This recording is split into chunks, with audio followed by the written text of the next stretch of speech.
Actually, I think I am well prepared to answer your question. The day before yesterday I was going from my home in Phalerum to the city, when a friend of mine saw me from behind at a distance. He was in a jovial mood, so he shouted in an official voice, "You, the man from Phalerum! Halt!" I stopped and allowed him to catch up with me. "Apollodorus, I was just looking for you. I want to hear about the party at Agathon's house.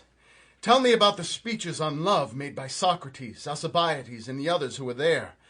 I was talking to someone who heard the story from Phoenix, the son of Philip, but his account was muddled.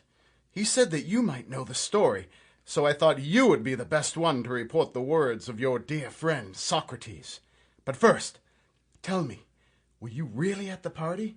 His account was certainly muddled if it led you to believe that the party was recent, that I could have been there. "That's the story I heard." Agathon has not been in Athens for several years. Also, it has been fewer than 3 years since I have been following Socrates around and hanging on his every word and action. Before that, I ran around aimlessly, thinking I was doing something important. But I was worse off than anyone else. In those days, I would have done anything rather than pursue philosophy.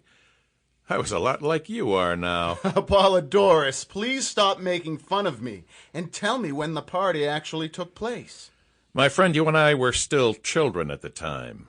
It was when Agathon won the prize for his first tragedy. The day after, he and members of his cast had already celebrated their victory. That was a long time ago. But tell me, was it Socrates who told you the story? No, it was not Socrates, but Aristodemus of Cydathenium. He was at the party. He is the same person who told Phoenix. Aristodemus is the little guy who always went barefoot and seemed more devoted to Socrates than anyone else in those days.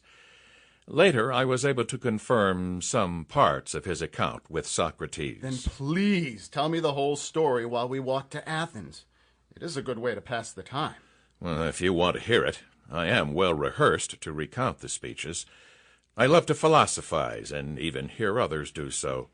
It is both pleasurable and profitable, much more so than all the talk about making money I hear from you rich people, which I find boring.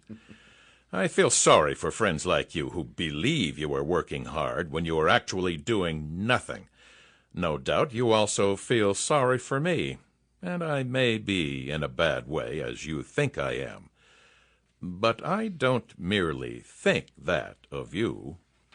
I know it. I see you are the same as ever, Apollodorus, always finding fault with yourself and with everybody else. I think you pity yourself and every other human being, with the exception of Socrates. I'm not sure how you came to be called Apollodorus the madman, but you deserve it when you are always ranting and raving against yourself and everybody but Socrates. Well, my friend, then it's obvious that I am out of my mind. Why else would I have such ideas about myself as well as the rest of you? It's not worth arguing about that now, Apollodorus. We agreed that you would give me a full report on those speeches about love. Well, they went something like this. But perhaps it would be best for me to begin at the beginning and try to give you the whole story as it was told to me.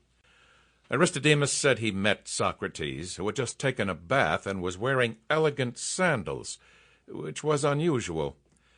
He asked where he was going, all dressed up. "I'm going to a dinner party at Agathon's house.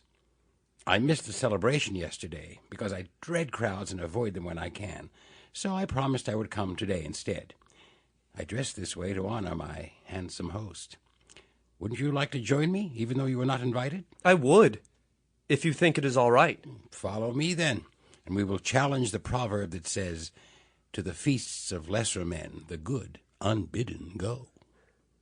We will replace it with a new saying, 'To the feasts of the good, unbidden, go the good.' Homer's authority supports this change. He not only challenges, but actually contradicts the old proverb. After presenting Agamemnon as the most courageous of people... Sample complete. Ready to continue?